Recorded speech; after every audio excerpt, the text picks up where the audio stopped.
Well, I decided to take a break on the Tower of Power series and get back to work on this Reliant shaper. I don't really have much left to do on this thing to finish it up. And I actually have another project that I'm working on, and I want to try and use this shaper to make some raised panels. So, anyways, where I last left off with this, I pretty much had rebuilt the spindle, all new bearings in it, and I've got to clean up this top. It's got a lot of surface rust and scale on it. I have the cover off for the in here for the electrical box where the wiring would be done if you wanted to change the voltage, because one of my viewers a while back needed a little help with knowing how that wiring was supposed to go. So anyways, before I put that cover back on, I'm just going to double check and make sure that that motor is running okay.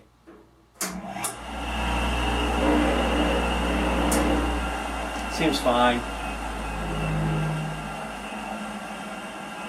Let it spin down and I'll try the forward position.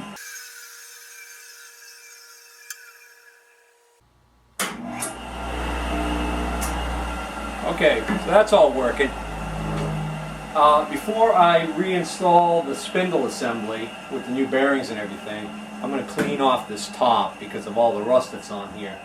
I don't want all of the powder, oxide powder that's going to be created by the cleaning process to be falling down to my new bearings. Even though they're sealed bearings, so it shouldn't be an issue, but why risk it?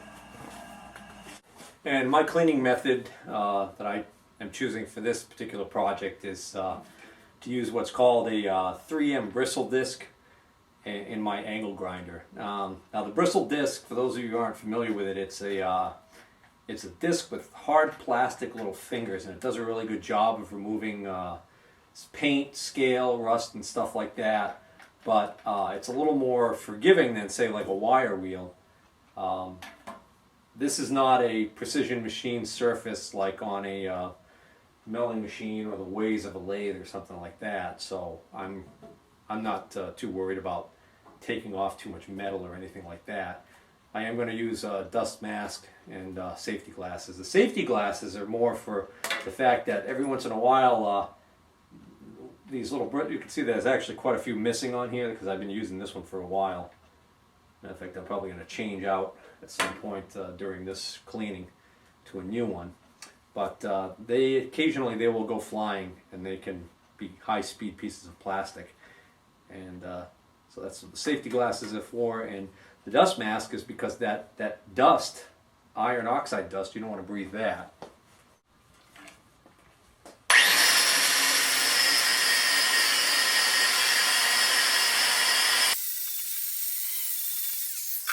Hearing protection. Duh.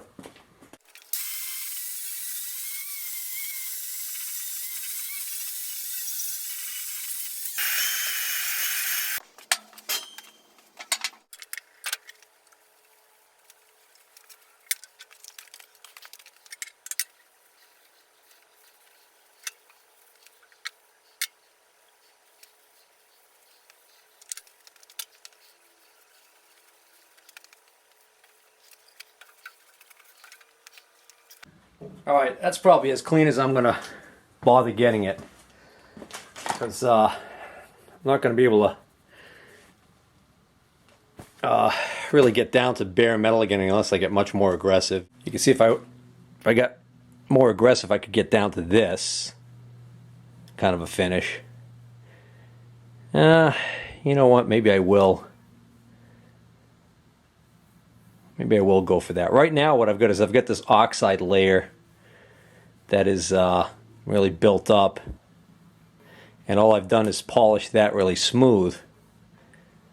Whereas over here you can see I've actually gotten down to the actual metal, bare metal again. So this is what a brand new disc looks like.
Well, I had to go and look at my earlier videos to figure out how this was put together, and on this side here, this is where this pulley's supposed to go, and it's key with the key to the shaft, and then this star washer goes on, and then this spanner nut, and then the tabs are bent down to keep this nut from being able to loosen. But before this can go on, this snap ring's supposed to go on, and interestingly enough, I don't see a groove there, so I don't think I have this actually pushed in far enough yet. Alright, I was able to push this bearing back down far enough so that I can expose that groove for this snap ring.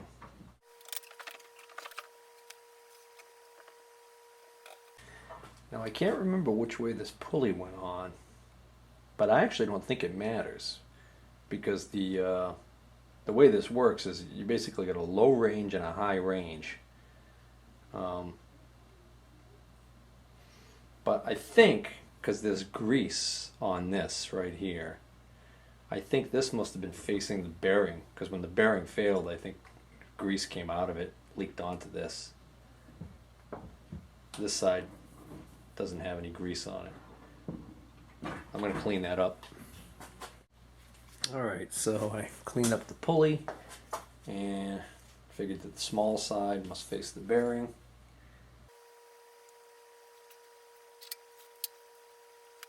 Then this star washer goes on,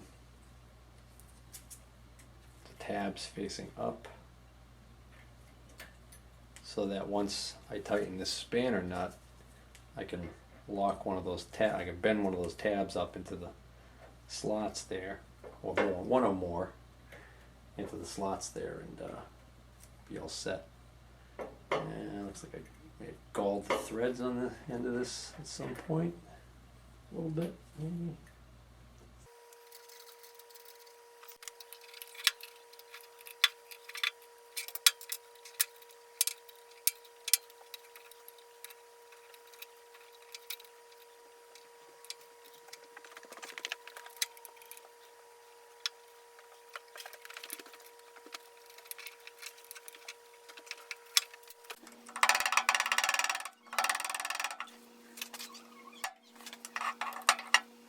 Alright, so next I can remount this assembly back in the shaper.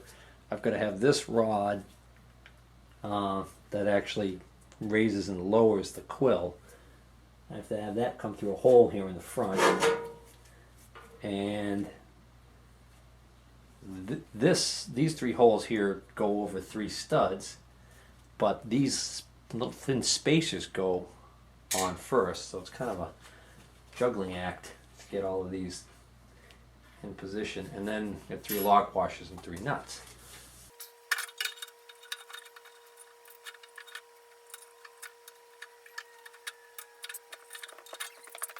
I'm just going to throw one of the nuts on temporarily.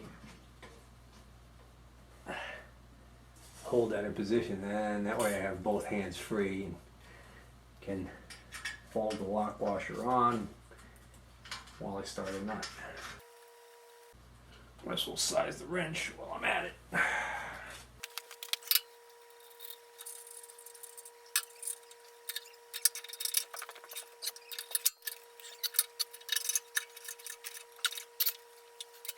I think before I put this belt back in, I'm going to get the part number and write it down, because this belt's pretty, it's keeping its shape. I thinking I could probably stand to get a new belt for this thing. Well, this belt's kind of funky. It says Square Rope as the brand name, and the only number I can see on it is this K23. But I just measured it, and the width is like 5/16 on the wide side, and it has the standard V-belt profile. I have to look that up and see if that actually comes up as a valid part number, K23. If not, I probably will have to take it off and again and measure it. So tensioning of the belt is simply done by the fact that this bracket hinges. The motor bracket actually hinges, and so then you push this out, and there's a nut right here you adjust. I mean a bolt that you tighten. Now I don't know exactly how tight this should be. I'm going to get something to pry in there and do this. This little bolt is 10 millimeter. What are the odds? I tell you, 10 millimeters has got to be. If I was on a desert island and I can only take 1 metric wrench with me, I'd take a 10 millimeter. Because chances are, whatever drifted ashore, if it came from Asia, it would probably be handy to have a 10 millimeter wrench.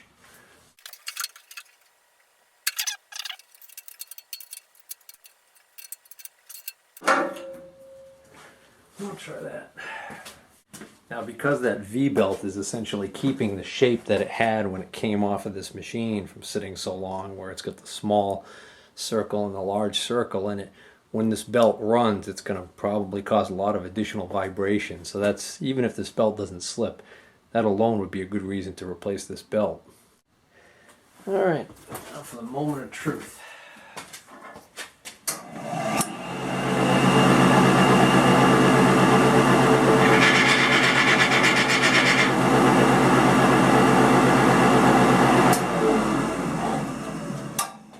Idea how much that's vibrating. Now, of course, I've also got it on my rolling cart here, my overpriced rolling cart.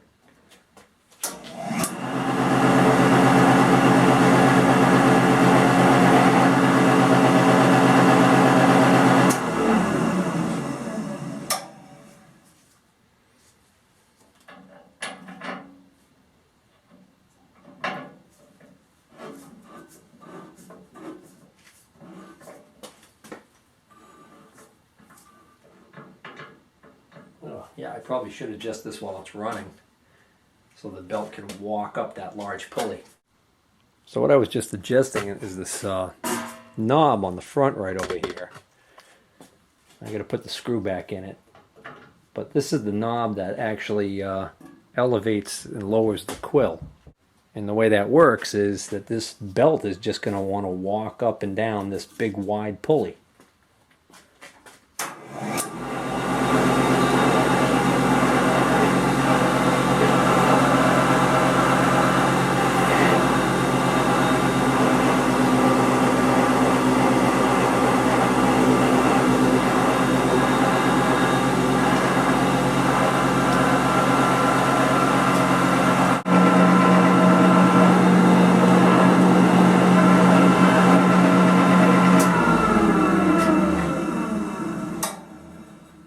Pretty good. Now, once the quill is elevated to the proper setting, to lock it in position, it gets clamped by this long rod right here. Actually goes into the quill holder and that whole casting, and there's a split in it, and this just tightens it and clamps it down. But this is pretty rusted, so I'm going to give this a quick clean up. This also has a little detent feature here on this handle, so that if the handle's not in the optimum position when you go to adjust it, you can just pull it out and spring loaded, ratchet it into position. Yeah, that looks better. Alright, so now I'll just demonstrate this handle. So right now this is loose. I can turn this. If I lock the handle, now that's tight. So